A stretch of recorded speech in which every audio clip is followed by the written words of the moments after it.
안녕하세요. 저는 얼마 전 사랑하는 사람과의 결혼식을 엎은 38살 미혼녀입니다. 결혼 생활을 해보기도 전에 예비 시댁과 문제가 생겼고 그걸 해결할 수 없어서 결국 연을 끊게 되었는데요.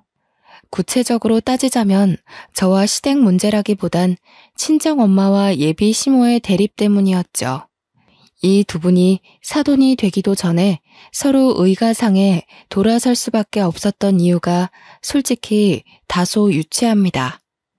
여기 사연들을 보니까 훨씬 괴롭고 기상천외한 일들이 많더군요. 제 글이 상대적으로 별일 아닌 것처럼 보일지 모르겠던걸요. 그만큼 사소한 이유로 틀어지게 되었다는 건데요. 저의 황당한 사연 한번 들어보시겠습니까? 저는 제 또래 나이의 예비 신랑과 작은 기업에서 평범하게 사랑을 키웠습니다.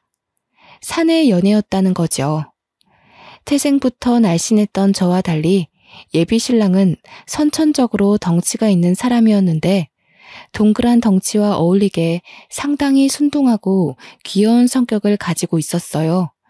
제가 빠지게 된 매력 중에 하나였죠.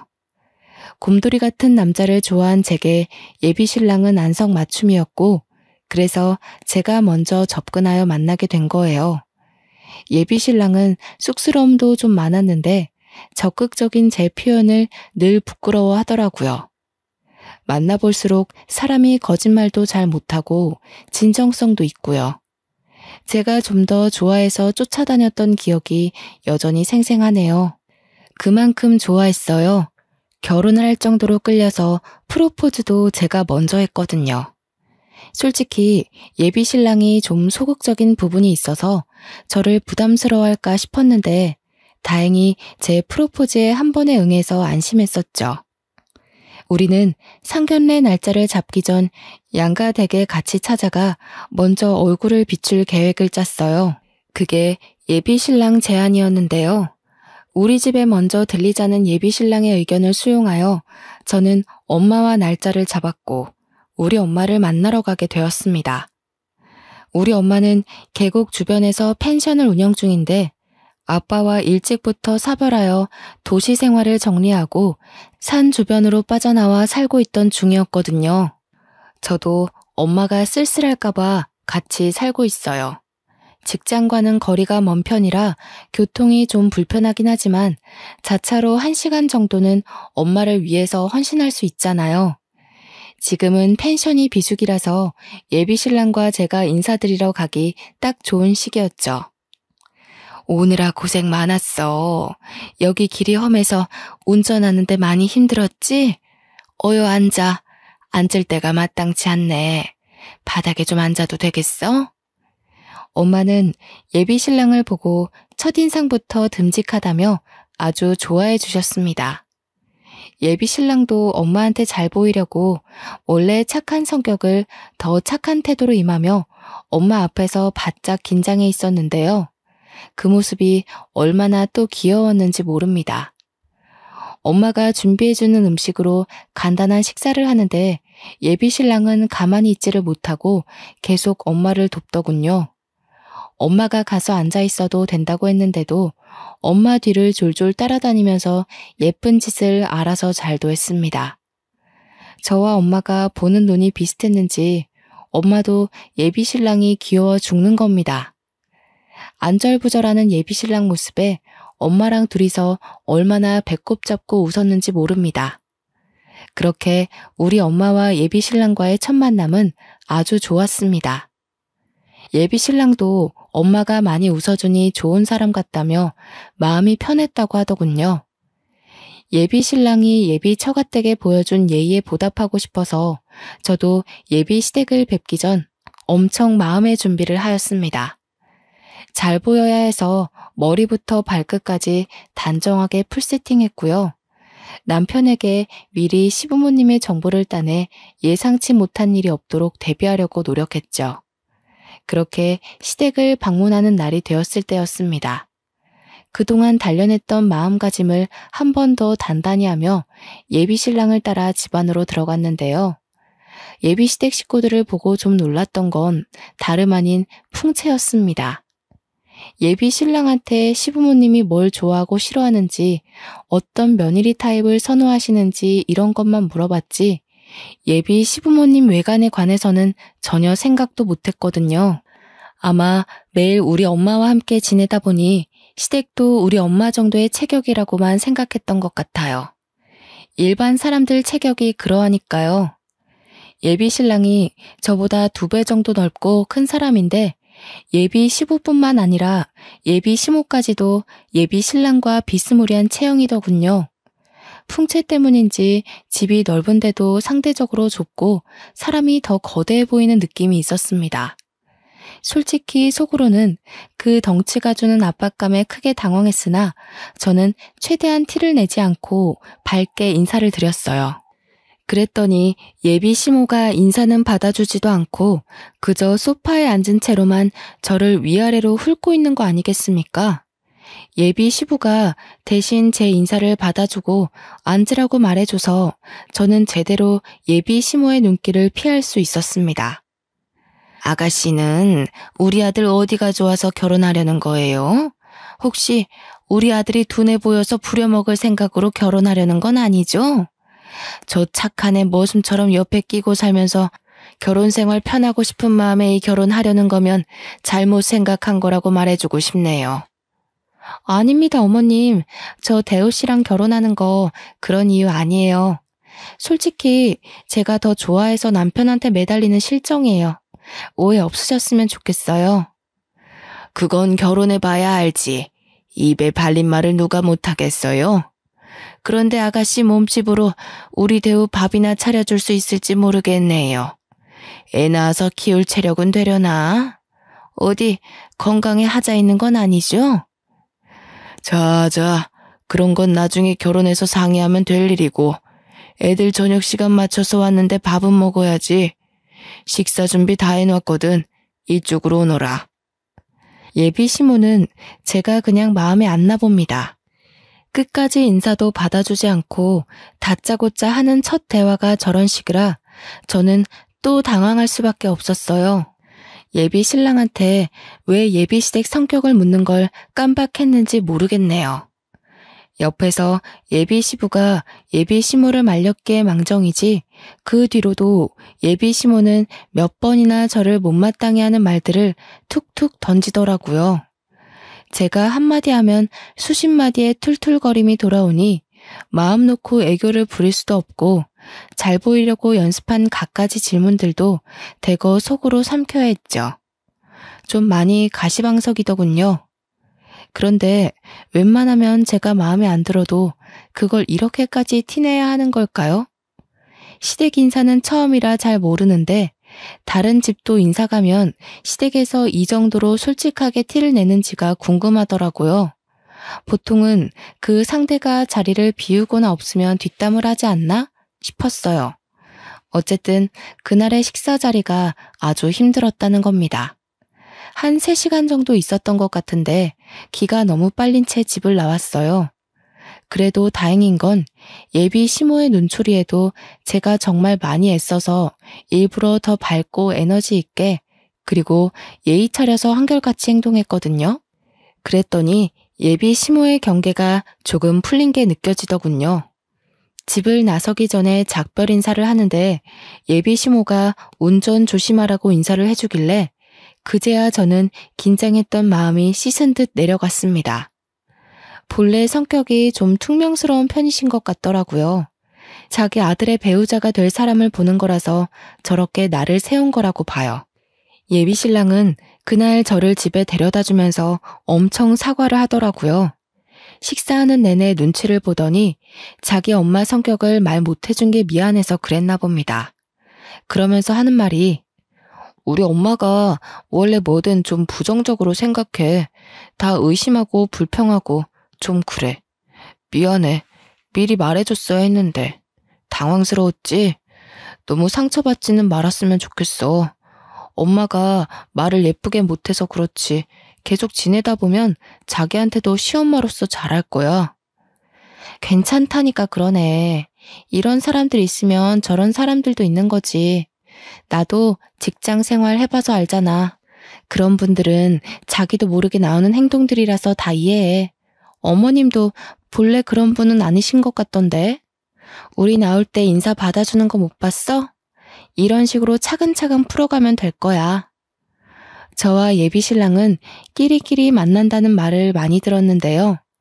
예비 신랑 인품이 순둥한 것처럼 저 또한 배려심 깊고 마음 따뜻하다는 칭찬 많이 들었어요. 이런 제 성품은 온전히 엄마로부터 물려받은 성격이라고 해도 과언이 아닌데 엄마가 늘상 입버릇처럼 제게 하던 말이기 때문에 이렇게 이해심 깊은 사람으로 자랄 수 있었던 거예요. 니네 아빠가 늘 하는 소리가 있는데 절대 사람을 겉모습 보고 판단하지 말라는 거야. 이런 사람이 있으면 저런 사람이 있고 이렇게 생긴 마음이 있으면 저렇게 생긴 마음도 있을 수 있는 거지. 내가 이해할 수 없는 사람이라고 해서 그 사람을 나쁘다고 할 수는 없어. 세상에서 제일 나쁜 사람이 어떤 사람인 줄 아니? 나의 소중한 것을 함부로 여기는 사람. 아빠라는 사람은 제가 너무 어릴 때 돌아가셔서 어떤 사람인지 잘 몰라요.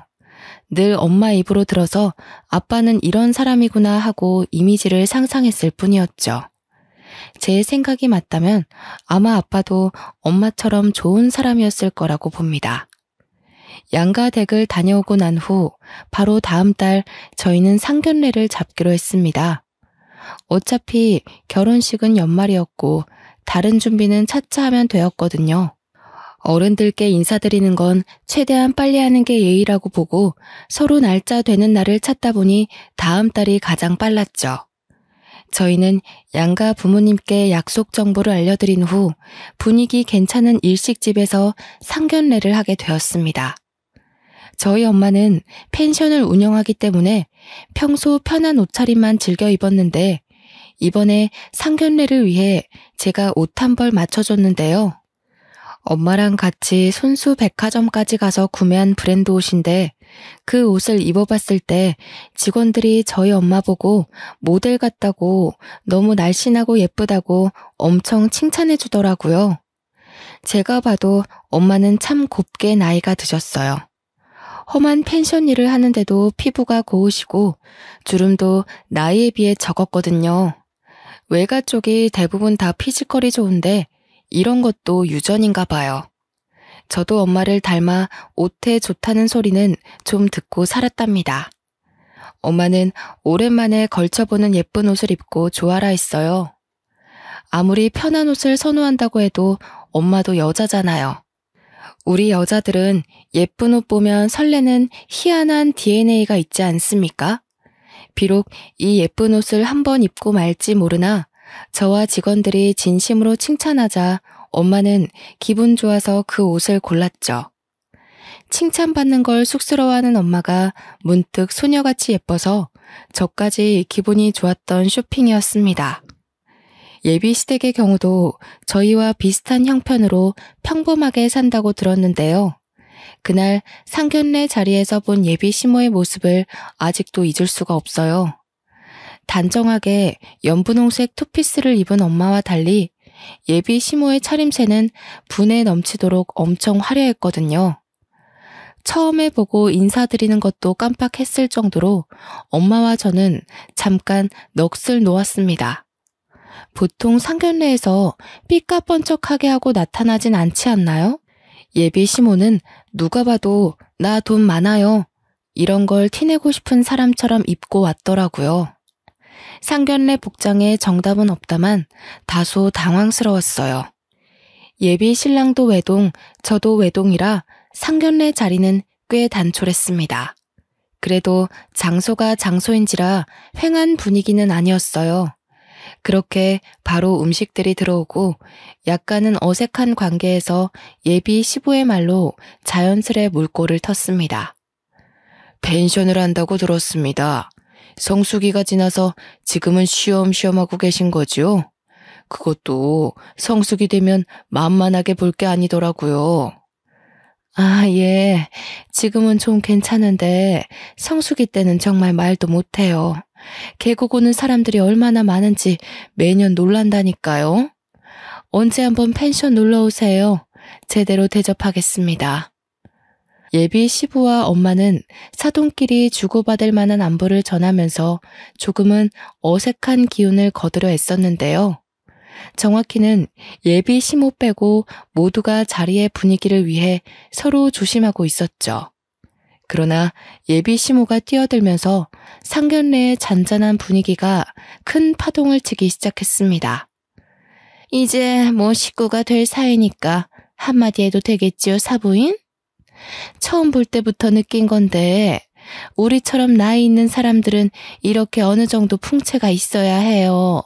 그렇게 말하면 없는 사람 소리 들어요. 저는 순간 이게 뭔 의미인가 싶었어요. 그건 엄마도 마찬가지인 것 같더라고요. 엄마가 대답을 않고 예비 시모의 말뜻을 최대한 좋게 돌려서 생각하고 있는데 예비 시모의 말이 바로 뒤따랐습니다. 딸도 삐쩍 말라서 애 낳을 힘이나 있는지 모르겠다고 생각했는데 사부인 보니까 집안이 다 이렇게 빈약한가 보네요. 세약이 될래야 뭐 아직 젊으니까 감안할 수 있지만 안사돈께선 신경 좀 쓰셔야겠어요. 요즘엔 다 늙은 사람이 살없이 그렇게 홀쭉하면 뒷소리 나와요. 아, 펜션 비수기라서 장사가 좀 어려우신 거예요? 힘들어서 그러신가? 예비 시부가 말려서 예비 시모가 입을 다물긴 했다만 예비 시모가 우리 엄마 몸매를 지적했다는 건 이 공간 안의 사람들이 전부 이미 명확히 들은 사실이 아닙니까? 우리 집안이 그렇게 막 마른 체형은 아닌데 예비 시댁과 함께 있으니 상대적으로 우리 집안이 삐쩍 말라 보이긴 했어요. 그렇다 해도 첫 만남에 이런 노골적인 멘트는 좀 실례 아닌가요? 그보다 예비 시모보다 저희 엄마가 한 살 더 많거든요. 나이로 유치하게 굴고 싶지 않은데 예비 시모가 매너 없이 나오니까 제 마음이 약간 삐뚤어지더군요. 아니나 다를까 예비 시모 빼고 예비 신랑과 예비 시부는 이미 가시방석인 표정이더군요. 제가 예비 시모 성격을 이미 알기도 했고 예비 신랑한테 들은 게 있으니 이해하고 넘기긴 했는데요. 그래도 우리 엄마를 향한 지적이다 보니까 마음이 계속 불편하더라고요. 저는 아빠 없이 엄마랑만 단둘이 이 나이까지 살았어요. 제게 엄마는 소중한 순위를 매길 수 없을 만큼 제게 전부인 사람이라고요. 또 엄마가 그랬잖아요. 가장 나쁜 사람은 나의 소중한 것을 함부로 대하는 사람이라고. 그 당시 그런 말이 왜 떠올랐는지 모르겠다만 제 기준 나쁜 사람이 예비 시모인 것만 같은 마음이 들었어요. 그래도 참았습니다. 일단은 엄마가 참고 있기도 했고 이 상황을 불편해하는 예비 시부와 예비 신랑의 입장을 생각해서였죠. 제가 좀 말랐죠? 선천적으로 살이 안 찌는 타입이라서요. 그래도 옷 살 때 직원들이 모델 같다고 칭찬을 해주던걸요. 그런 거 보면 이만해도 다 살아갈 만한 것 같아요. 어머나, 그걸 믿으세요, 사부인? 아이고, 순수하기도 하셔라. 그런 건 다 옷 팔기 위한 상술이죠. 자기네들 매출 올려야 되는데 사부인 보고 어머님 같은 분들은 삐쩍 꼴아서 옷태가 안 나요. 라고 어떻게 말하겠어요? 전혀 웃기지도 않은데 예비 시모가 혼자서만 홍홍거리며 웃는 겁니다. 이 무슨 무례한 짓인지 너무 어처구니가 없더군요. 지나가는 똥개도 예비 시모가 저희 엄마한테 신뢰를 범하고 있는 걸 알 정도로 심하다고 봤어요. 나 행복하게 결혼하는 걸 보여주려고 만든 상견례 자리인데 괜히 저희 엄마만 기분 상하게 한 것 같아 엄마에게 너무 미안하더군요. 차라리 그 자리에서 참지 말고 예비 시모한테 한마디 해줄 걸 그랬어요. 지나고 나니 그 자리를 그냥 넘긴 것이 후회가 됐습니다. 상견례가 끝나고 저와 예비 신랑은 엄마한테 사과를 했어요. 엄마는 좀 불쾌한 것 같았지만 말로는 괜찮다며 먼 거리의 본가를 혼자 돌아가셨죠. 그 후 솔직히 예비 신랑과 조금 다퉜습니다. 다퉜다기보단 제가 일방적으로 신경질을 낸 거네요. 예비 신랑은 자기 엄마 잘못을 알고 있어서 그런지 한마디도 못하고 중간중간 미안하다고만 했고요.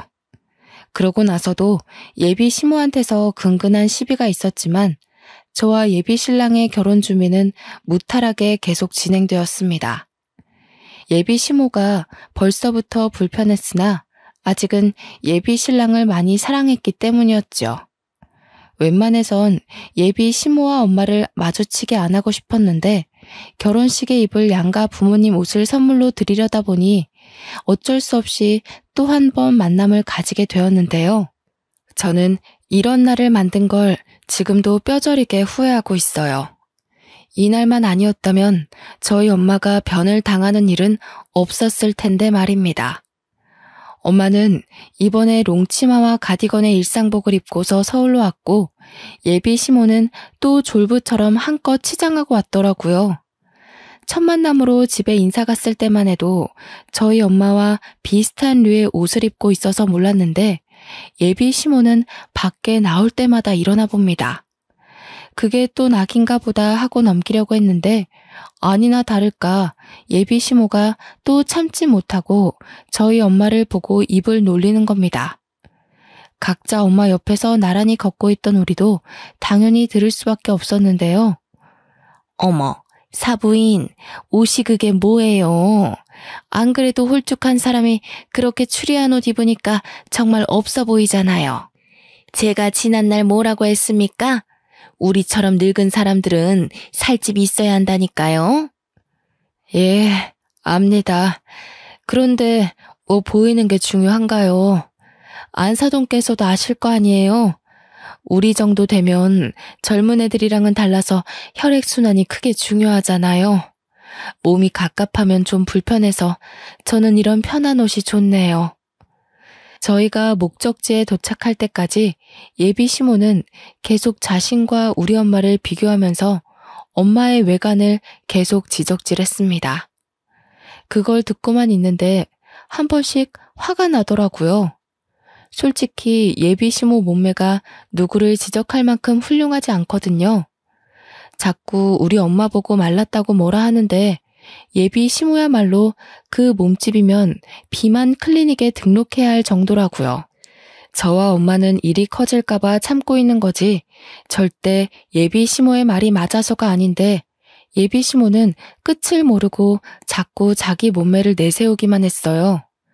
왜 자꾸 고나리질을 저희 엄마한테 하는 건지 도통 예비 시모의 의중을 모르겠더군요. 저는 예비 시모 말이 듣기 싫어서 엄마를 데리고 여성 정장을 보러 들어가 버렸습니다.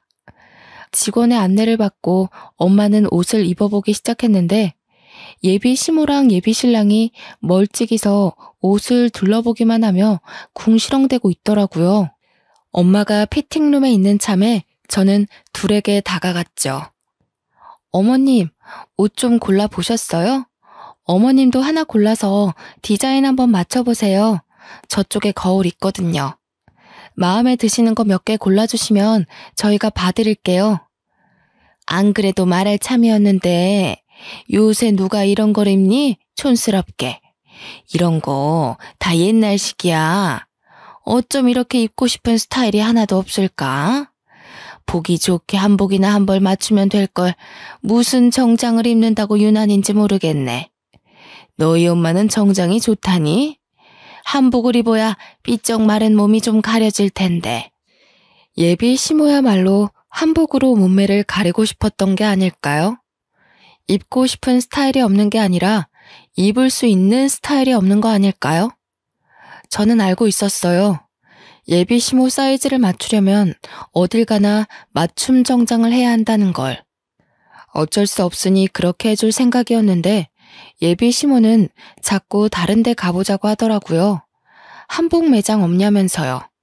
그래도 한 번 더 꼼꼼히 골라보라고 겨우 어르고 달래고 있었는데 마침 저희 엄마가 피팅룸에서 나왔더군요. 직원들이 먼저 보고 난리가 난 바람에 저희도 다 돌아보게 되었어요. 어머님, 완전 모델이세요. 비율 너무 좋으십니다.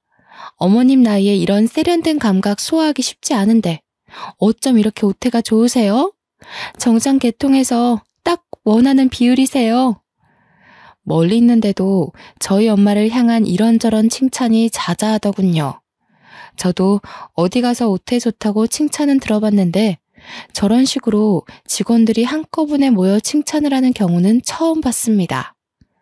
저도 당황스러웠는데 같이 있던 예비 시모는 오죽했을까요? 뭐 당황스럽기만 했던 건 아닌 것 같더군요. 여기 직원들도 보는 눈이 영 저렴하네. 모델은 무슨 딱 봐도 상술이구만. 네 엄마 아직 멀었다 얘. 내가 그렇게 조언을 해주면 뭐하니? 저런 가벼운 상술에 또 좋다고 넘어가고 있는데. 그만 다른 데 가보자 아들. 그런데 예비 신랑도 하얀 정장 입고 있는 우리 엄마 보면서 깜짝 놀라느라 자기 엄마의 말을 못 들었던 겁니다. 저는 예비 신랑의 이런 솔직하고 순수한 면이 좋았거든요. 이런 성격이 가족이라고 예외는 아닌가 봅니다. 어머님 진짜 아름다우시다. 자기가 어머님 닮아서 날씬하고 예쁘구나. 나 저렇게 고운 분 처음 봤어. 옷이 날개라더니 어머님 같은 분이 걸치니까 완전 소녀 같네. 예비 신랑의 순수한 표현이 너무 진심으로 와닿아서 저는 웃음이 터져버렸습니다. 그런데 예비 시모는 아들마저 저희 엄마를 칭찬하니 더 화가 났는지 다짜고짜 그 큰 덩치로 옷 사이를 헤집고서 저희 엄마한테 가더라고요. 느닷없이 주위의 직원들을 밀어내더니 언성을 높였습니다. 사부인, 나니까 솔직하게 말해주는 건데 정말 빈티나 보이니까 빨리 벗어요.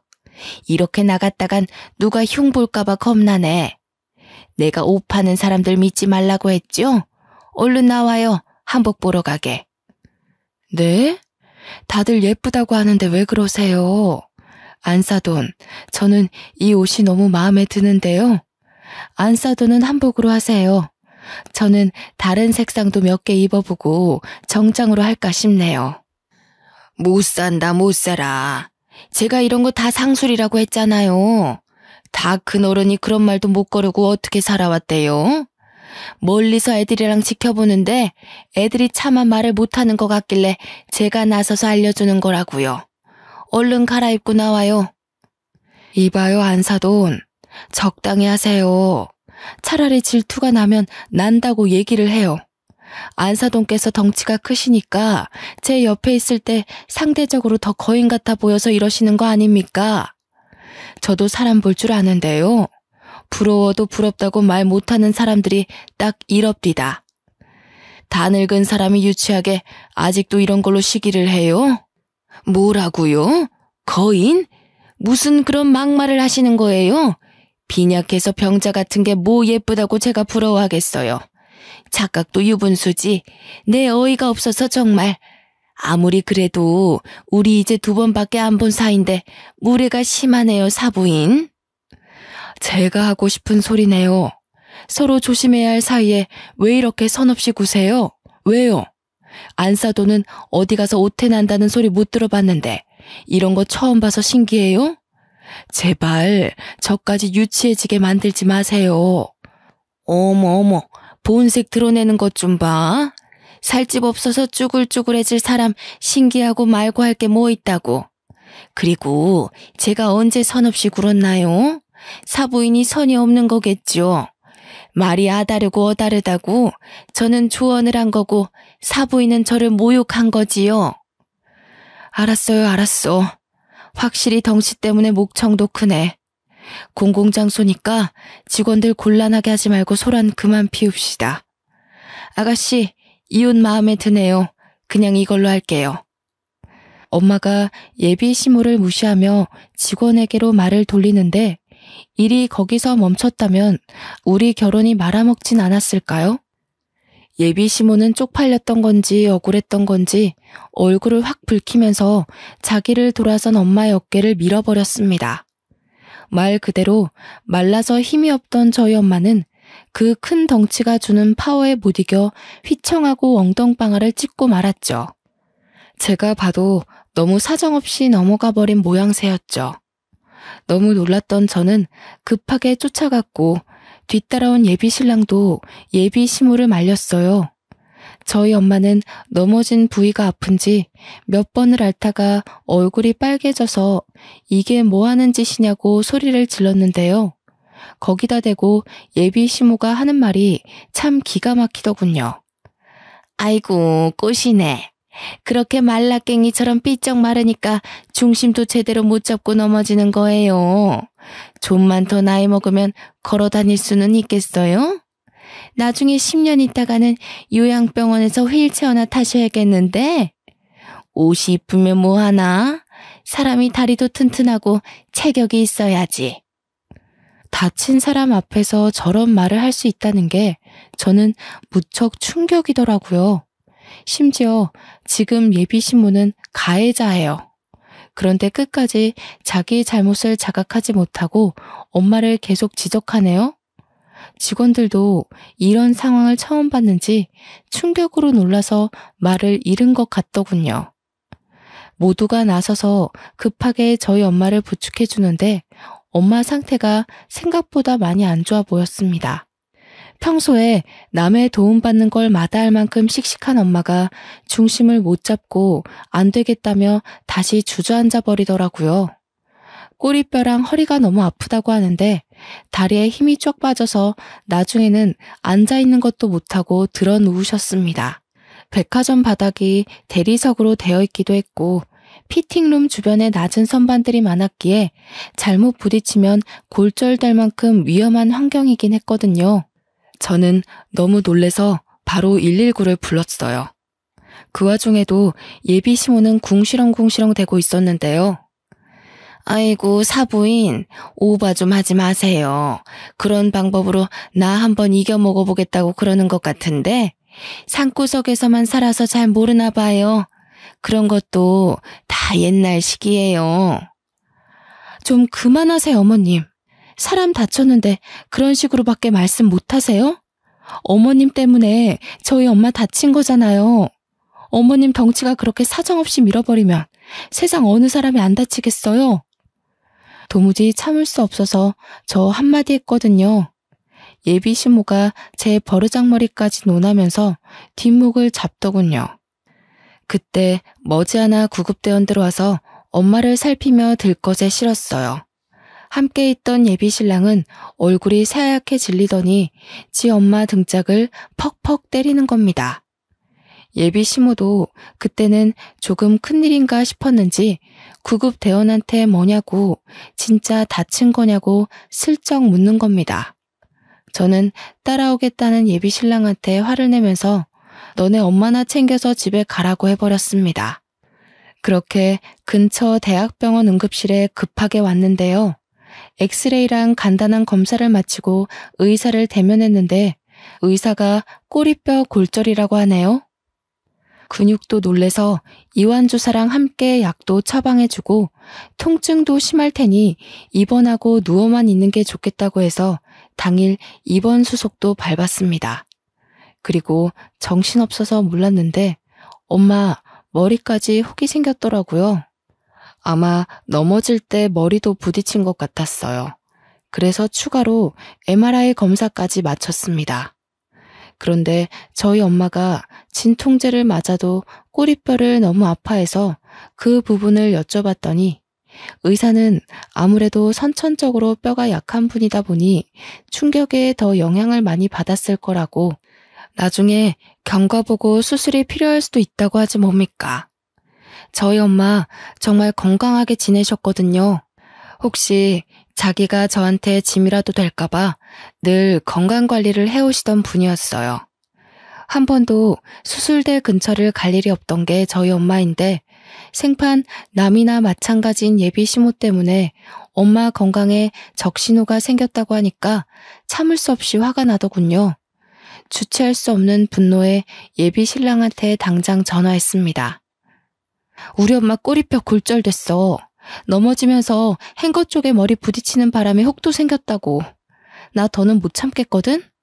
우리 엄마 이렇게 만든 사람 심으로 모실 생각 없고 너랑 결혼 안 할 거니까 네 엄마한테 전해.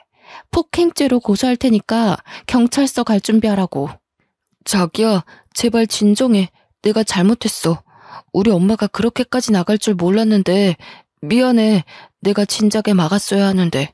아니, 장모님이랑 뵙기 전에 내가 엄마한테 주의를 줬어야 하는 건데. 다시는 우리 엄마가 장모님한테 아무 소리 못하도록 만들게. 제발 결혼 안 하겠다는 말은 하지 마. 내가 너를 몰라서 하는 소리겠어? 넌 네 엄마한테 꼼짝 못해. 지난번에 보니까 니네 아빠도 니네 엄마한테 꼼짝하시던데? 내가 뭘 믿고 그 집안에서 살겠어. 차라리 나를 다치게 하지. 난 우리 엄마 손대는 사람이랑 더는 상종하고 싶지 않아. 자기 엄마가 그렇게 행동하는 사람인 줄 알면 아들인 자기가 맞거나 남편인 예비 시부가 진작에 바로 잡아놨어야 하는 거 아닌가요? 예비 시모가 대놓고 우리 엄마를 모욕하는 걸 둘 다 지켜보고만 있었잖아요. 이건 착한 걸 떠나서 비굴한 거라고 봐요.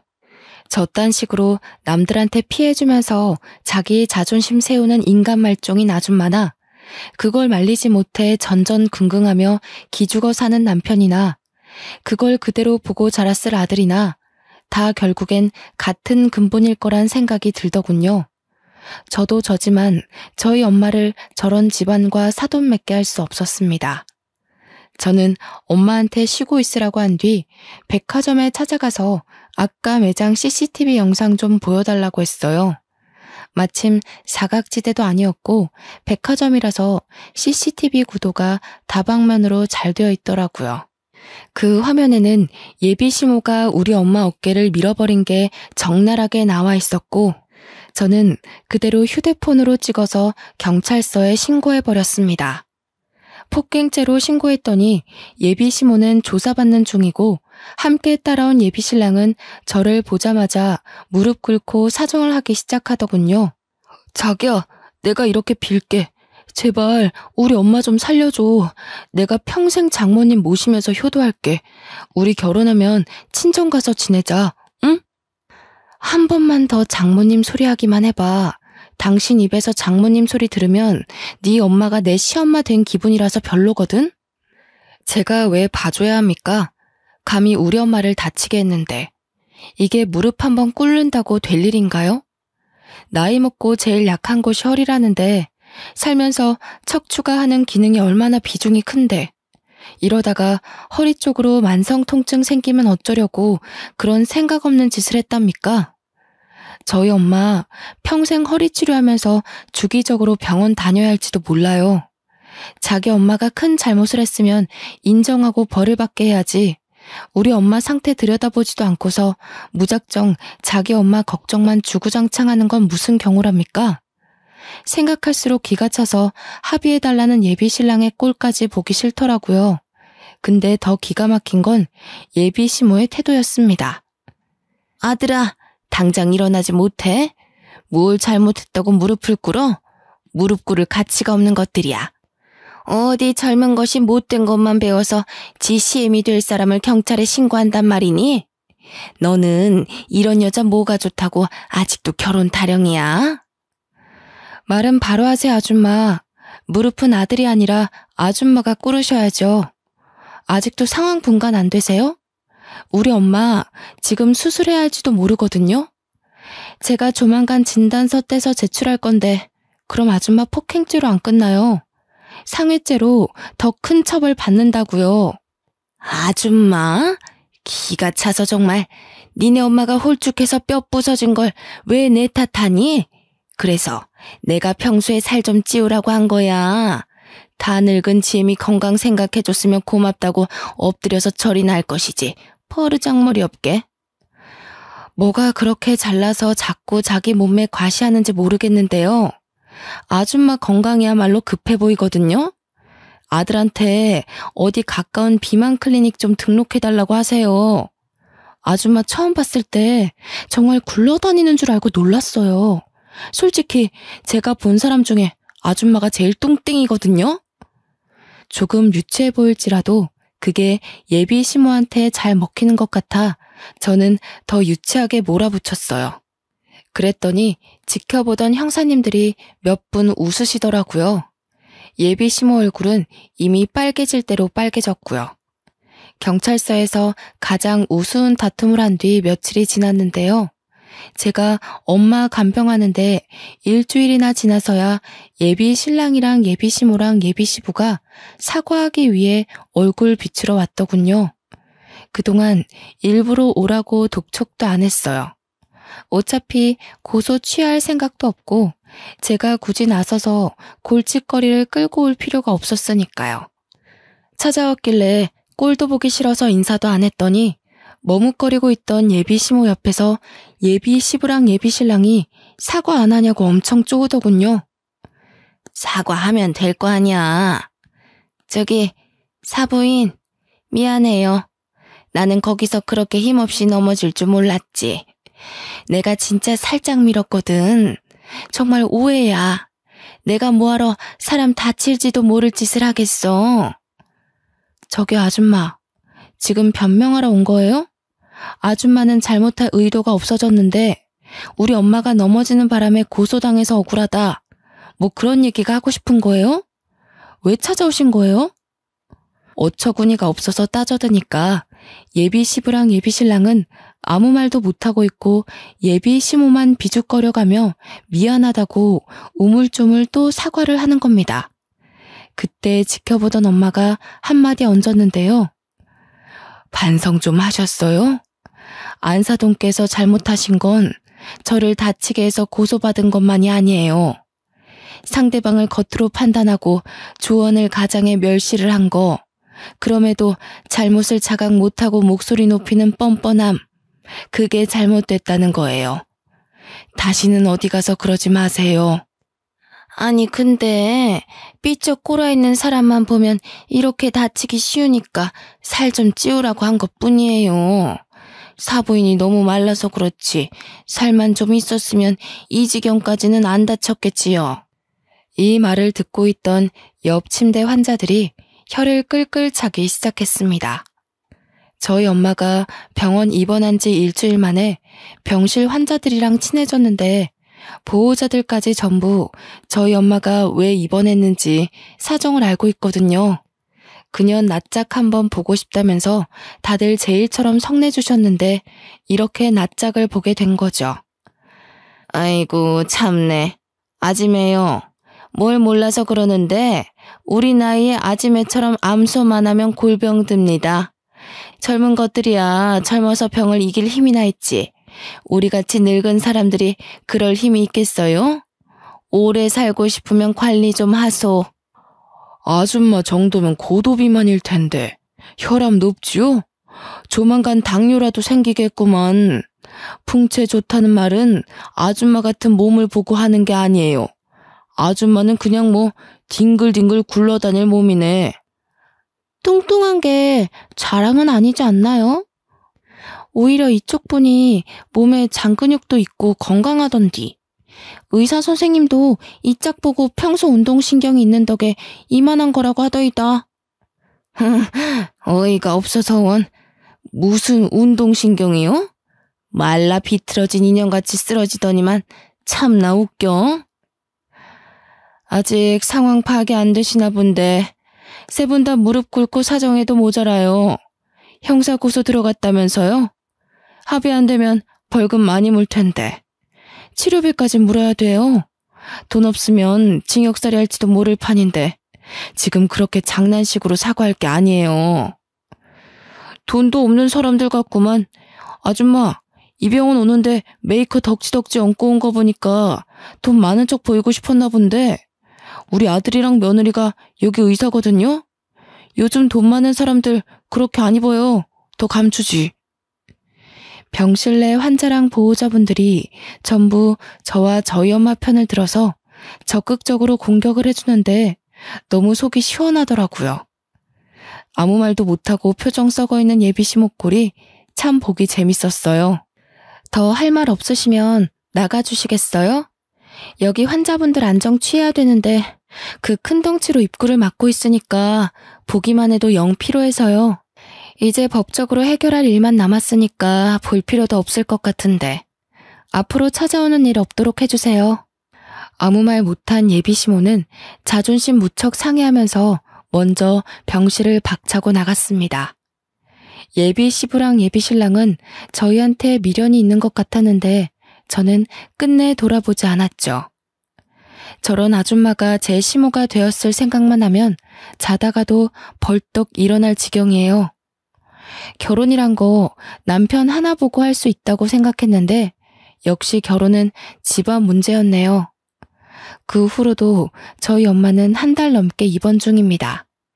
치료비가 점점 늘어나니까 그쪽에서도 안 달랐는지 하루에 한 번씩 전화와서 합의금 점점 높여 부르더라고요.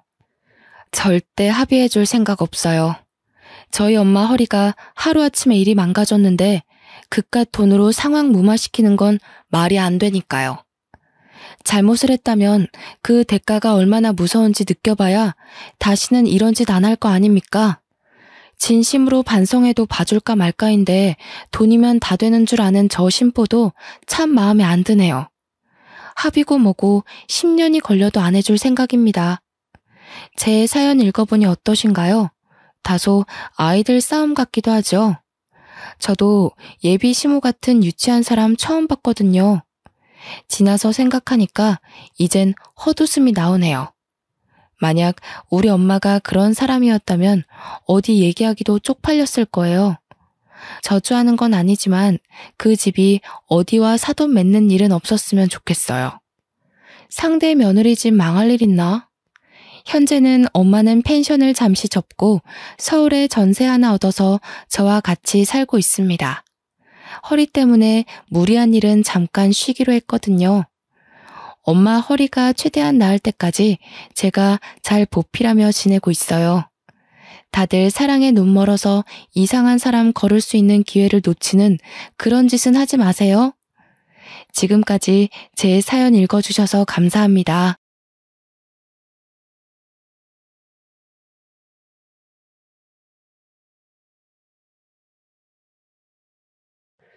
안녕하세요. 저는 5남매를 키우고 있는 아빠입니다. 요즘 세상에 애가 5이라고 하면 다들 눈을 동그랗게 뜨고 놀라기 바쁘죠. 저 역시 제가 5남매를 키우는 아빠로 살 줄은 상상도 못했는데 사람 일이라는 게 한치 앞을 모르니 재미있는 거죠. 그간 많은 사연들을 접해봤었지만 아마 저처럼 허무맹랑하고 절망스러운 사연이 또 있을까 싶습니다. 아내는 제가 첫눈에 반했던 첫사랑이었어요. 보자마자 어찌나 웃는 모습이 아름답던지 아무 생각이 나지 않고 멍해졌습니다. 처음으로 누군가를 절실하게 원해봤고 그리워해봤던 순간이었죠.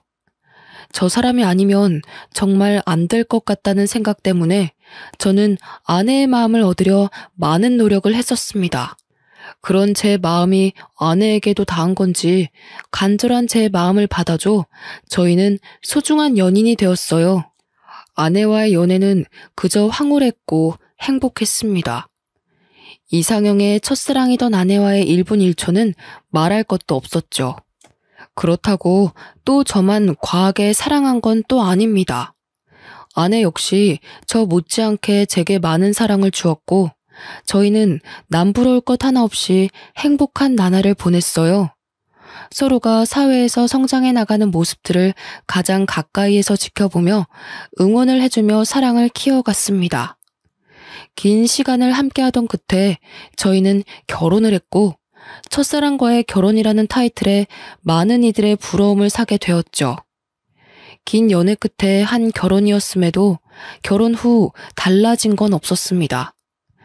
여전히 아내를 보면 설레는 마음이 있었고 이 사람이 내 아내라는 게 믿기지 않을 정도로 참 좋았죠. 이렇다 보니 저희 부부는 사이가 정말 좋았고 동네에서도 지인들 사이에서도 유명한 인꼬 부부였습니다. 결혼 후 바로 아이가 생겼고 그 바람에 아내는 퇴사를 결정한 후 집에서 살림과 육아를 맡아줬어요. 분명 답답하고 힘들 법도 한데 제 아내는 오히려 밖에서 온종일 일하는 저를 더 걱정해줬고 많이도 챙겨줬습니다. 그 어린아이를 키우며 버겁고 힘들 텐데 단 한 번도 저녁 밥상을 대충 차려준 적이 없었죠. 그뿐 아니라 아침에도 손수 따뜻한 밥상을 차려주는 아내였습니다. 엄마로서도 아내로서도 100점이던 사람이었죠. 이런 아내와 토끼 같은 자식을 두고 있으니 솔직히 세상 부러울 게 없었어요. 저를 살아가게 하는 원동력이 바로 제 가족들이었죠. 문제 아닌 문제는 사이가 너무 좋아서 그런지 연달아 쭉 아이를 낳게 되었고 결국 5남매의 부모가 되었다는 겁니다. 저희 부부 모두가 아이를 좋아하고 원했기에 3명 정도를 낳을 생각이긴 했어요. 그러나 이렇게 5남매를 키우게 될 줄은 상상도 못했습니다. 사이도 좋았던 부부가 5남매를 키운다고 하니 주변에서는 엄청난 이슈였고 또 저희 부부를 대단하게 여겨주시더라고요. 요즘 아이 1명 키우는 것도 벅찬 세상에 5을 어떻게 키우냐며 대단하다고 말이죠. 저희 부부가 5남매를 낳고도 걱정 없이 살 수 있었던 건 솔직히 제가 버는 돈으로 충분히 여유 있게 살 수 있었고 아내가 집에서 해주는 살림과 육아 덕분에 가능했습니다. 아내도 저도 각자 맡은 일에 최선을 다했기에 5남매를 키우는 건 솔직히 큰 문제로 다가오지 않았죠. 사실 아내에게 미안한 부분들도 많았습니다. 사업가로 승승장구하면서 가장으로서 역할을 다하느라 애들 곁에 늘 있어주는 아빠가 아니라서 가슴 한켠에는 늘 미안함이 있었죠. 그런 저를 보며 아내는 늘 말해줬습니다. 여보, 요즘 왜 자꾸 말끝마다 미안하다는 말을 하고 그래? 진심으로 미안해서 그렇지. 5남매 키우는 것도 벅찰 텐데 힘든 내색 한 번을 안 하고 군말 없이 살림에 육아에 다 해주니까. 여보, 그렇게 따지면 당신도 쉴 수 있으면서도 안 쉬고 우리 5남매 안 굶기려고 휴무도 없이 일하잖아. 그냥 그렇게 생각해봐. 나도 여보도 각자 역할에 최선을 다하는 거라고 생각해봐봐. 비교하는 건 아니지만 다른 집 아내들 보면 독박 육아에 모내해서 힘들다고 하는데 당신은 어쩜 그런 게 없냐?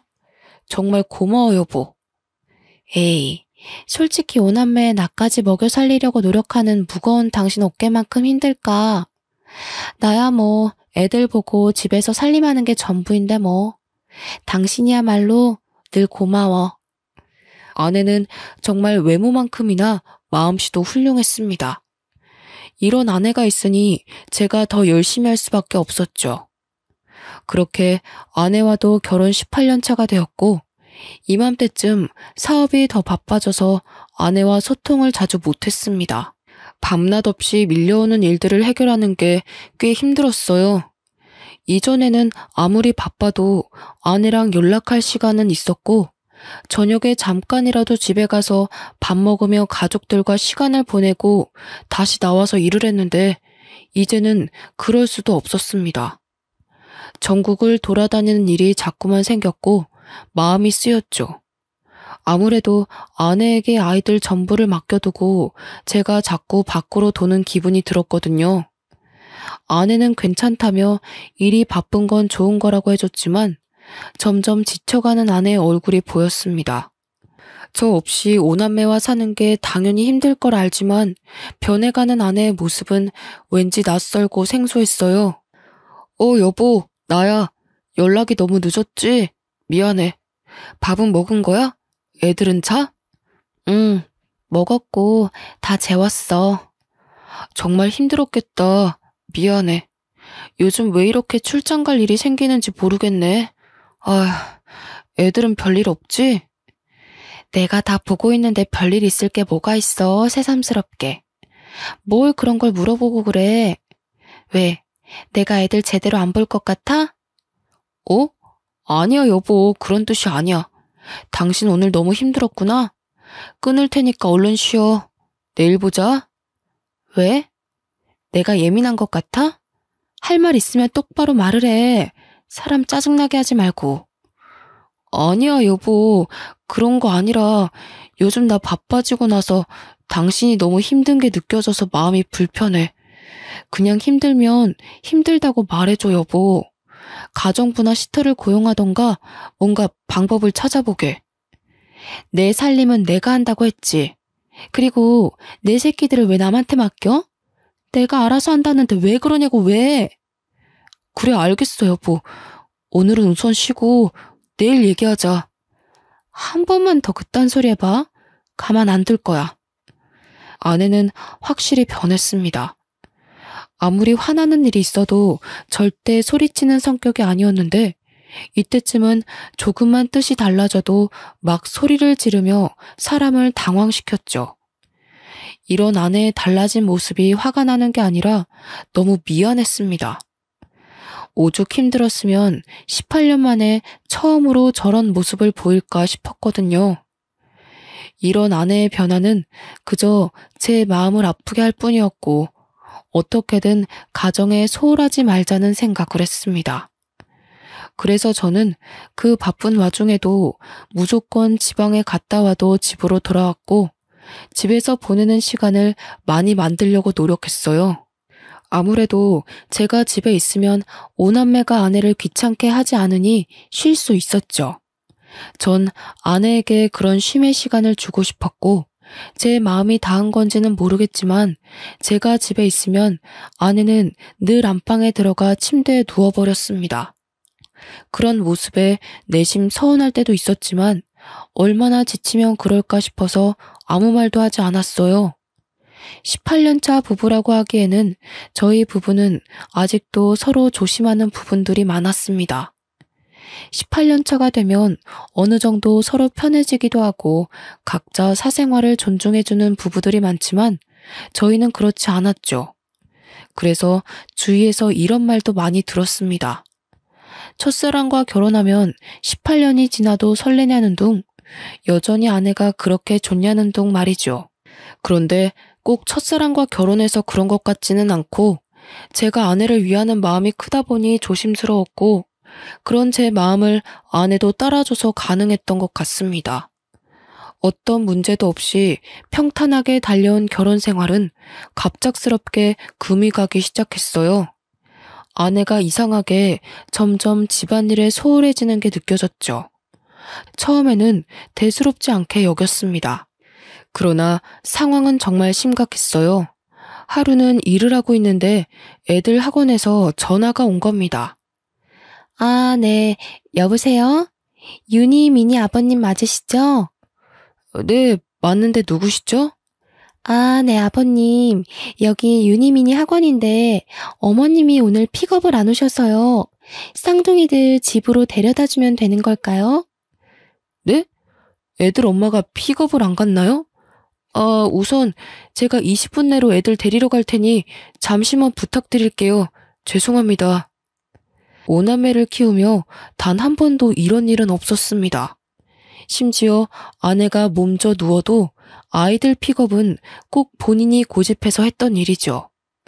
애들이 어느 정도 컸기 때문에 집 앞에 내려줘도 충분히 찾아올 수 있었지만 이건 아내가 강하게 고집하던 부분이라 저 역시 그걸 따라줬었습니다.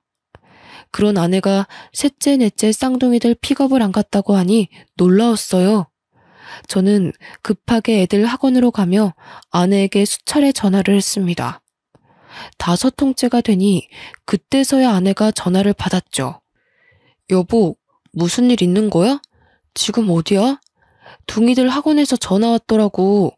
그래서 급하게 내가 픽업 가고 있어, 지금. 아, 그럼 해결됐잖아. 왜 전화를 그렇게까지 해?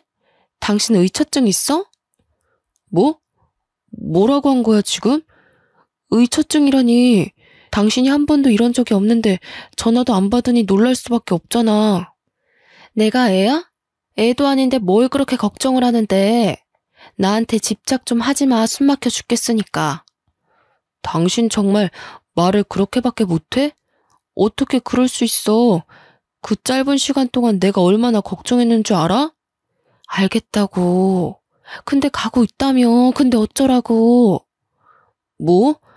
당신 정말 요즘 왜 그래? 힘든 게 있으면 말을 하라고 했잖아. 당신이 말하면 내가 안 들어주는 것도 아닌데 왜 자꾸 삐딱하게 나오는 거야? 아, 됐어. 그냥 나도 좀 놀고 싶고 쉬고 싶어서 그래. 됐니? 그냥 냅둬. 내가 알아서 할 테니까.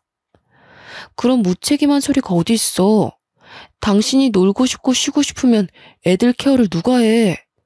그러니까 내가 애들 시터 고용해서 맡기자고 했는데 그것도 싫다며. 그래놓고 애들 내팽개치고 놀고 싶다는 말이 나와? 더 할 말 없으니 그만 좀 떽떽거려. 짜증나 죽겠네. 이날은 결혼 생활 중 가장 잊을 수 없는 날로 기억되었습니다. 한 번도 못 본 아내의 여러 모습을 봤던 날이었죠. 급한 대로 애들을 픽업해 집으로 간 후 저는 생각이 많아졌습니다. 그제서야 바빠서 제대로 직면하지 못했던 집안 꼴이 보였어요. 늘 아이들 먹거리와 간식거리, 그리고 밑반찬으로 가득 차 있던 냉장고는 텅텅 비다 못해 음료수와 인스턴트로만 가득 차 있더군요. 그뿐 아니라 집안 상태는 엉망이었고 설거지는 가득했습니다. 그걸 하나하나 치우며 가까이에서 보니 집안 상태는 최악이었어요. 여기서 제가 충격을 받은 건 아이들끼리 하는 대화를 듣고였습니다. 첫째와 둘째는 고등학생, 중학생이라서 본인들 의견을 확실하게 말하고 표현할 수 있는 나이였죠. 야, 최솔, 너 어제 엄마랑 이야기해봤어? 아니, 해보려고 했는데 엄마가 집에 안 왔잖아. 오빠, 그냥 내 생각에는 아빠한테 말하는 게 좋을 것 같아. 솔직히 지금 이 상황을 좀 봐봐. 이건 아니잖아. 나도 아빠한테 말하고 싶은데 엄마랑 아빠 대판 싸울까봐 그렇지. 아, 모르겠다. 진짜 엄마 요즘 왜 그럴까? 내가 친구한테 말했는데 자기네 엄마랑 아빠도 이러다가 이혼했대. 엄마가 바람핀 거 걸려서.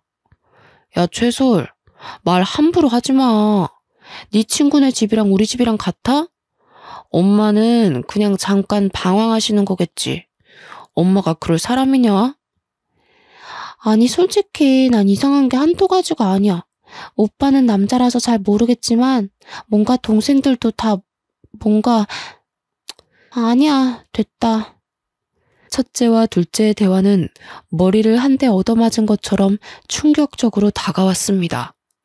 순간적으로 애들 방문을 확 열고 들어가 무슨 말이냐고 물어볼까 싶었지만 전 그러지 않았어요. 제 머릿속이 너무 복잡해서 이것들을 정리할 시간이 필요했죠.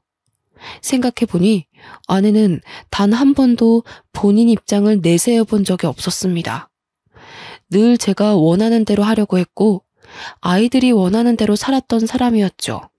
그런 사람이 갑자기 이렇게 돌변한 건 단순한 이유는 아니겠다 싶었고 전 생각에 잠겨버렸습니다.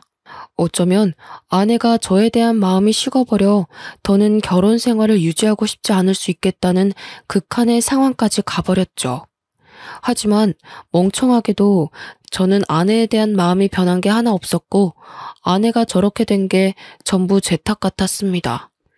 마음이 아프고 머릿속이 혼란스러웠어도 저는 오남매의 아빠이니 일을 해야 했습니다.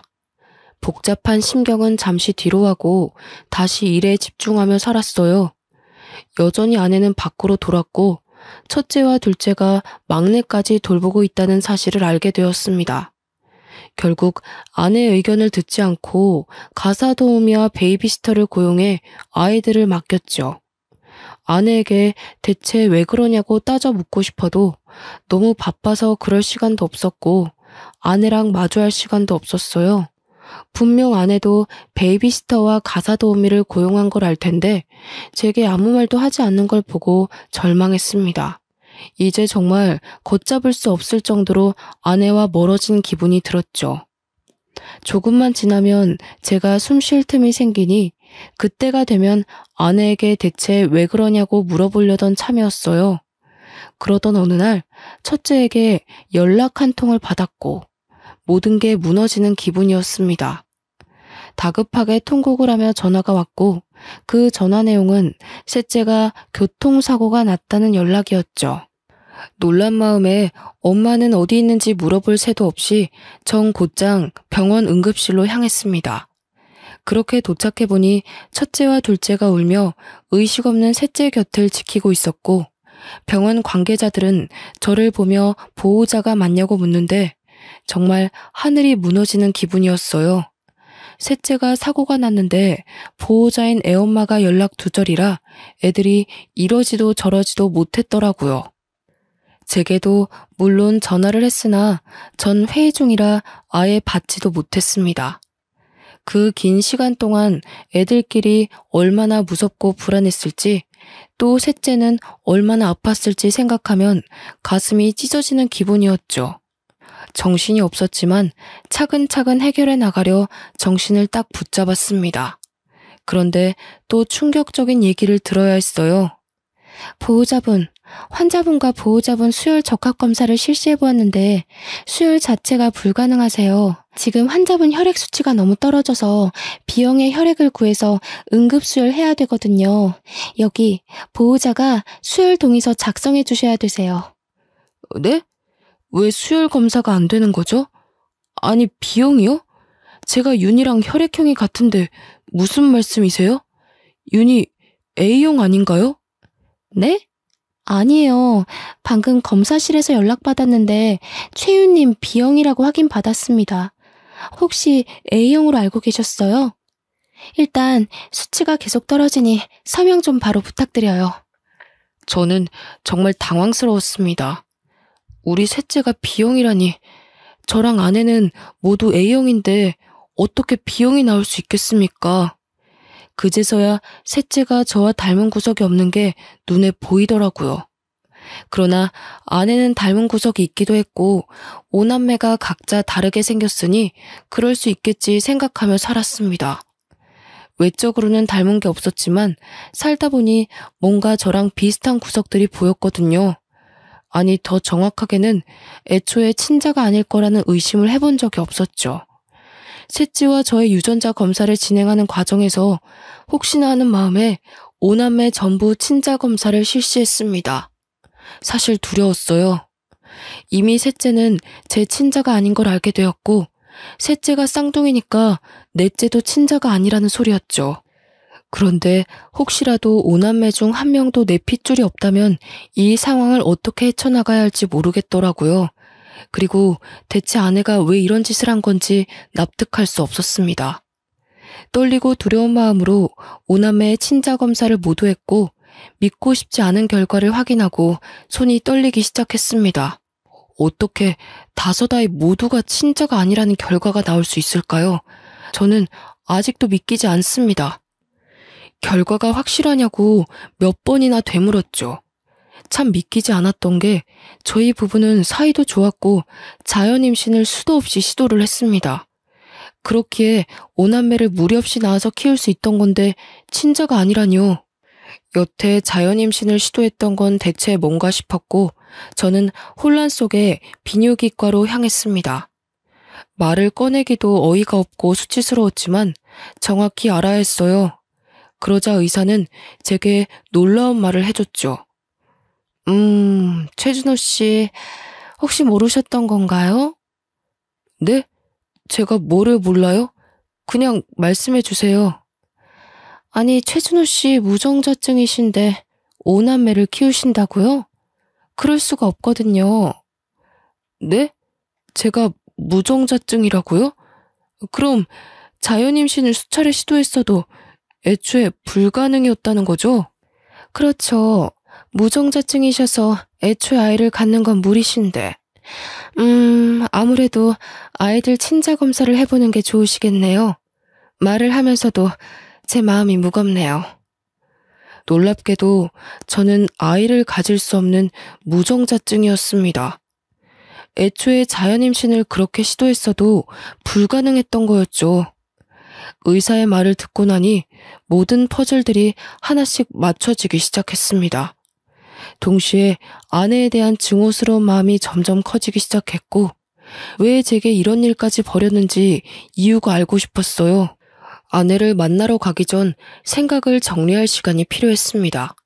그래서 부부 상담사로 일하고 있는 친한 지인을 찾아가서 그간 있던 일들을 모두 실토했죠. 나 무정자증이래.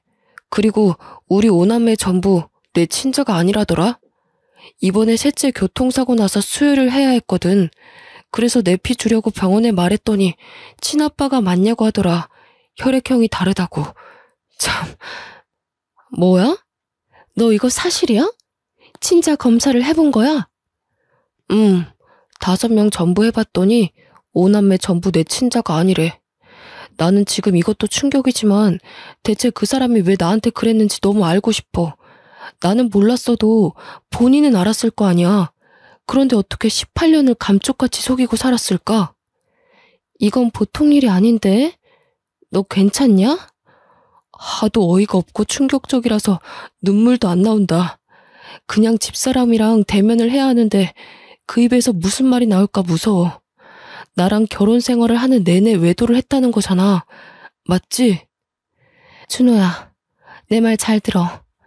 우선 너 정신 똑바로 차려야 해. 알겠지? 집사람 분명히 불륜이니까 증거 똑바로 잡아야 해. 열받고 감정이 격해지겠지만 결국 이성 찾고 증거를 찾는 게 준호 네가 이길 수 있는 방법이고 복수할 수 있는 방법이야. 어떻게 증거를 찾아야 할지도 모르겠어. 그냥 머릿속이 백지처럼 새하얘. 내가 아는 탐정이 있거든? 내 지인인데 정말 합법적으로 증거 잘 찾아주니까 그쪽 도움 받아봐. 내가 말해둘게. 알겠지? 혼란스러워 아무 생각도 할 수 없었던 저였지만 지인의 도움으로 조금씩 자리를 잡아가게 되었습니다. 아내에게 왜 그랬냐고 당장이라도 따져묻고 싶었지만 지인과 대화를 해보니 증거를 찾는 게 우선이라는 생각이 들었죠. 그래서 열받고 분하지만 증거를 찾을 때까지는 입을 다물고 있기로 했어요. 솔직히 많은 생각이 들었습니다. 5남매 모두 아빠가 다른 건지 아니면 다 같은 아빠인 건지 이것조차 알 수 없는 상황이니 미치고 팔짝 뛸 노릇이었죠. 그렇게 하루하루를 애타며 그 결과를 기다렸고 드디어 아내의 화려한 비밀을 알게 되었습니다. 아마 제 사연을 읽는 분들도 많이 놀라실 텐데 차분히 말해볼게요. 아내에게 상간남은 총 4명이었습니다. 여기서 멈추지 않았던 충격은 이 4명의 상간남들이 전부 저희 집 맞은편 아파트에 살고 있었죠. 결국 애 5을 키우는 애엄마가 한 동네에서 5살림을 하고 있었다는 말인데 전 정말 쓰러질 뻔했습니다. 얼마나 간이 크면 어떻게 이런 짓까지 할 수 있었을까요? 더군다나 애들과 같이 사는 이 동네에서 그러고 싶었을까요? 증거를 찾아다 주신 탐정이 제게 이런 말을 했습니다. 제가 탐정일 10여 년 동안 하면서 이렇게 미친 여자는 처음 봅니다. 애엄마가 집 앞에서 5살림을 차린 건 진짜 처음 봐서 제가 며칠 내내 주의 깊게 본 거였거든요. 제가 착각했을까 봐요. 정말 5살림 맞나요? 증거를 받긴 했는데 아니 상식적으로 믿기지가 않아서요. 별꼴 다 보는 저도 황당한데 얼마나 놀라셨겠어요. 다른 거 다 필요 없고 얼른 이 증거로 상간남 소송 싹 다 해버리고 이혼하세요. 저 여자는 고쳤을 것도 없어 보입니다. 본인의 일이 저렇게 불륜 저지르는 사람들 증거를 찾아주는 일이지만 이런 수준은 처음 봤다며 많이 놀라더군요. 그 놀라는 모습을 보고 있자니 제가 더 마음이 불편했습니다. 탐정이 힘들게 찾아준 4명의 상간남 머리카락을 저희 자식들과 친자 검사를 실시했습니다. 어이가 없어서 말이 나오지도 않았어요. 이 상간남들이 전부 우리 5남매 친부들인데 하나같이 모두 화려하더군요. 첫째 아들의 친부는 우리 집 앞집에 살고 있던 노총각이었죠. 앞집에 사는 사람이라 한두 번 마주친 게 아니라 더 소름 끼쳤습니다. 심지어 우리 첫째랑도 마주친 적도 있었고 놀이터에서 노는 저희를 보며 애가 참 잘생겼다고 놀아준 적도 있었어요. 지금 와서 생각해보면 저랑 애만 빼고 둘은 아주 스릴 넘치는 짓거리를 하며 그 더러운 관계를 유지했더라고요. 첫째 친부의 정체를 알고 나자 온몸에 힘이 빠졌지만 아직도 들을 상간남들이 너무 많이 남아서 멍하니 들었습니다. 둘째 딸아이는 우리 집 윗윗집에 살고 있는 60대 유부남이라고 하더군요. 이 집은 제가 또 잘 알아서 눈물이 날 것 같았습니다. 60대 부부가 참 열정이 넘쳤고 자주 마주치게 되어 저희 집에서도 그 집에서도 함께 술자리를 자주 가졌었죠. 제가 형님, 형수님 하며 깍듯하게 대했고 서로 참 잘 지냈는데 어떻게 이런 일이 생길 수 있는 건지 모르겠더라고요. 심지어 아내가 둘째 임신했을 때 그 형님과 형수님이 저 대신 아내를 잘 챙겨주셔서 비싼 선물도 자주 해드렸었습니다. 그런데 지금 와서 보니 형님은 지혜를 임신한 아내를 챙겼던 거였죠. 저와 형수님을 제대로 기만한 거였습니다. 세상에 믿을 사람 하나도 없다지만 어떻게 이런 일이 있을 수 있을까요? 저는 둘째 친부의 정체를 듣고 참았던 눈물이 쏟아졌고 멘탈이 무너졌습니다. 더는 버틸 수 없었고 듣고 싶지도 않았죠. 그러나 너무 야속하게도 들어야 했고 알아야 했습니다.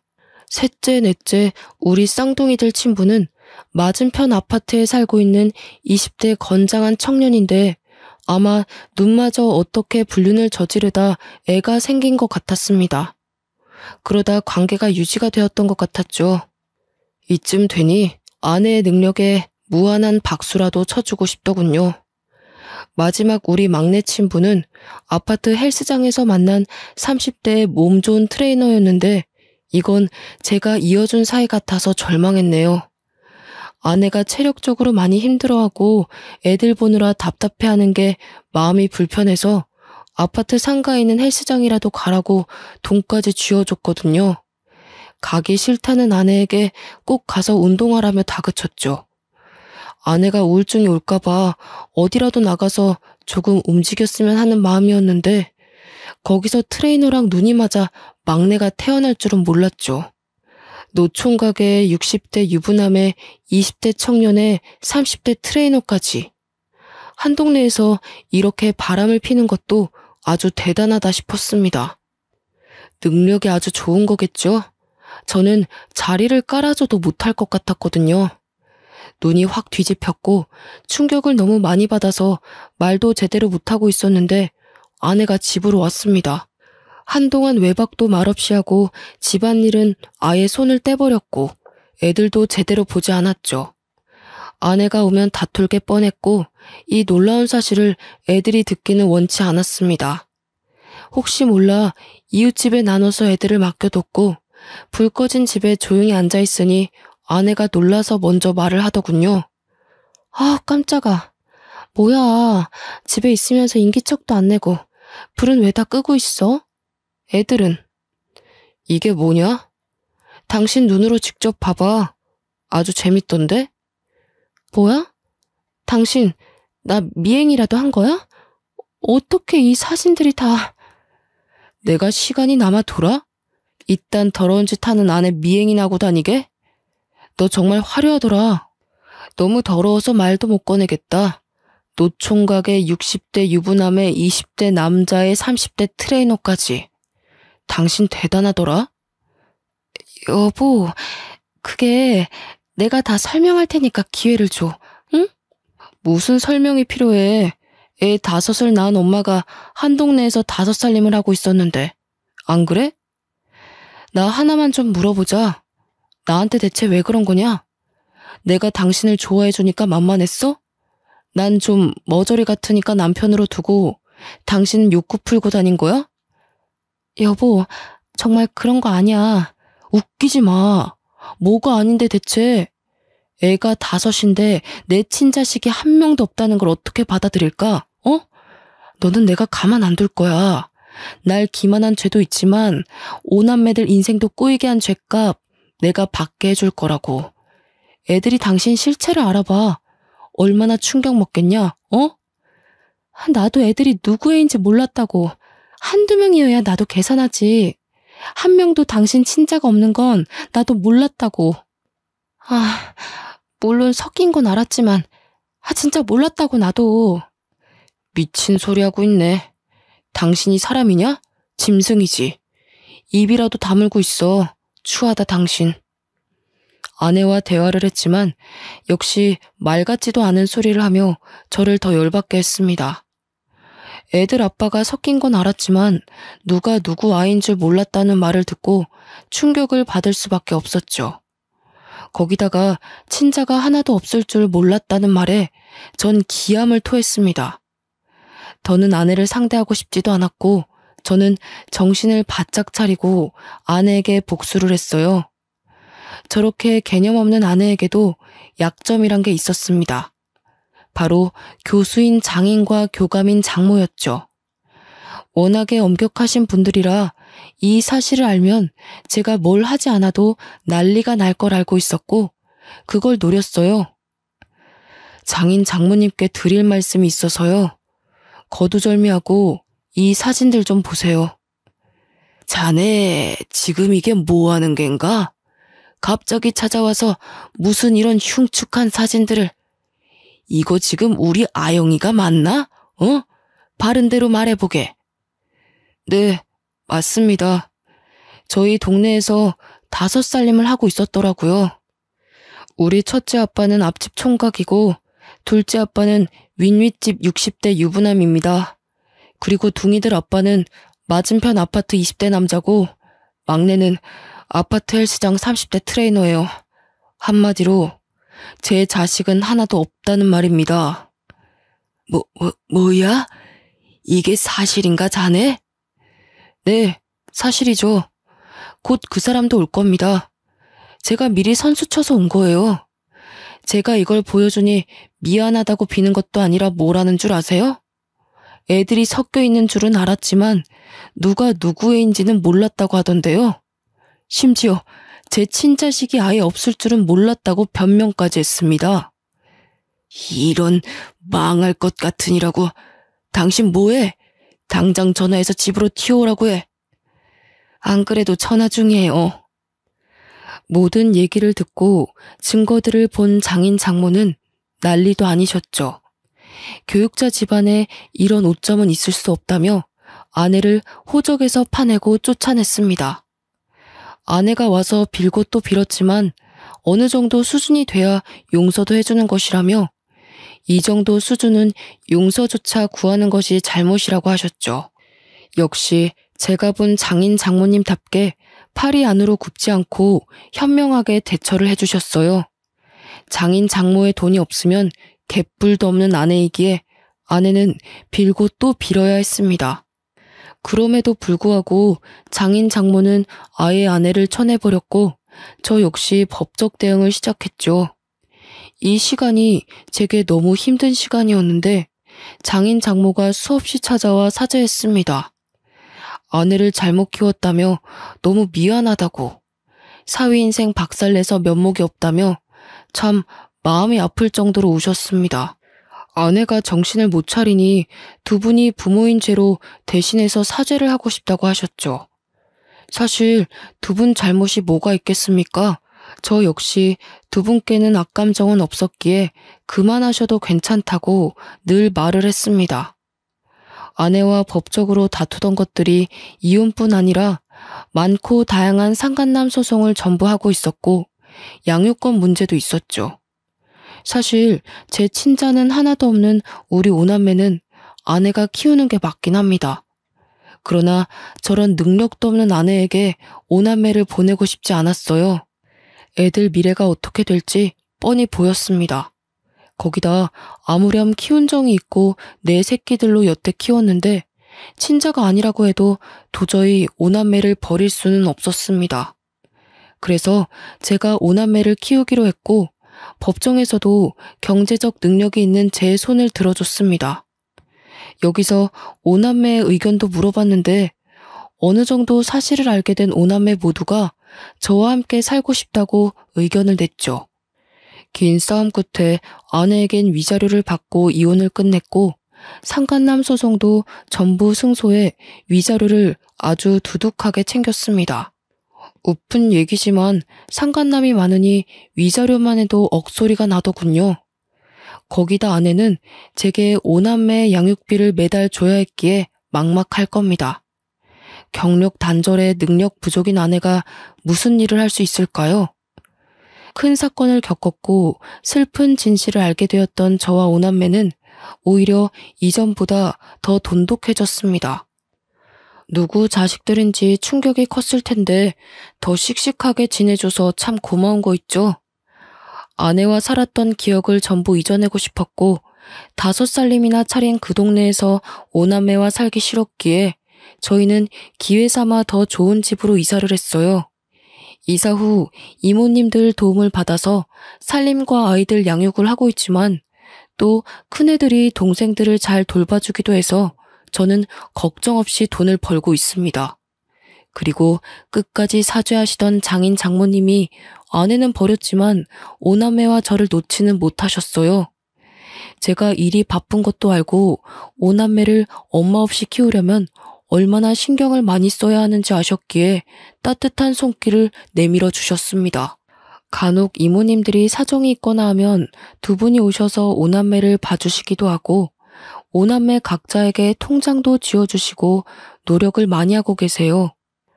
처음에는 아예 연을 끊어버리고 싶었으나 두 분에게는 애틋한 손주들이라 그럴 권리는 없다고 판단해서 아내와 절대 접촉하지 않는 조건으로 허락을 했습니다.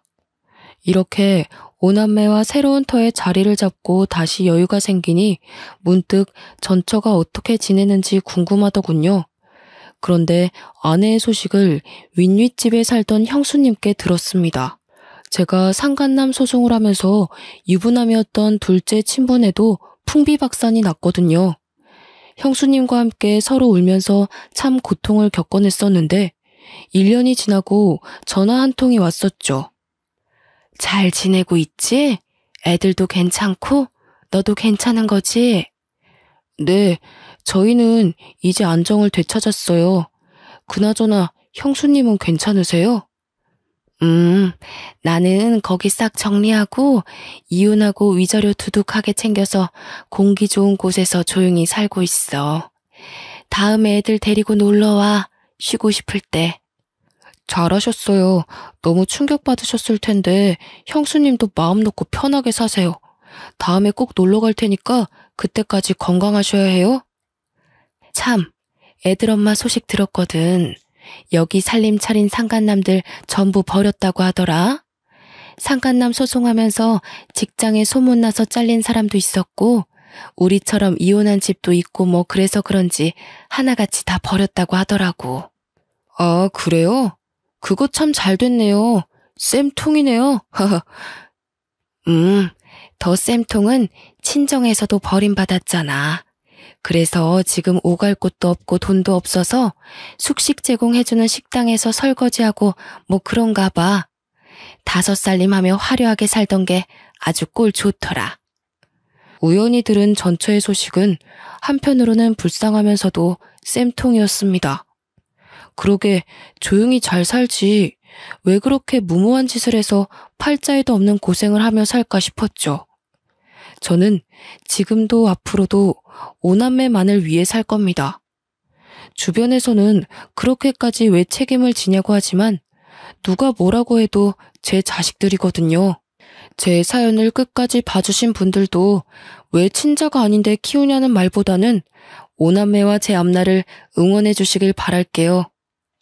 긴 사연 들어주셔 감사드리고 돌다리도 두들겨 보고 건너자고요 우리.